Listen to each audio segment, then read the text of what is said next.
റഹ്മാൻ റഹ്മത്തായി നൽകിയ പുണ്യമാസം റമളാൻ, പാപങ്ങൾ പൊറുത്തിടും പരിശുദ്ധമാസം റമളാൻ.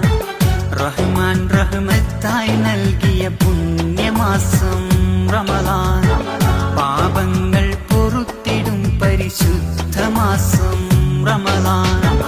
ഖുർആനിൻ വചനങ്ങൾ, തൗഹീദിൻ മന്ത്രങ്ങൾ, തൗബയിൽ അലിഞ്ഞു തേട്, പാപങ്ങൾ കരിച്ചിട്.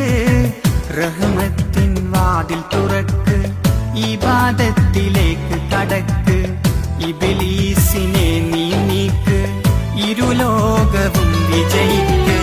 റഹ്മാൻ റഹ്മത്തായി നൽകിയ പുണ്യമാസം റമളാൻ, പാപങ്ങൾ പൊറുത്തിടും പരിശുദ്ധമാസം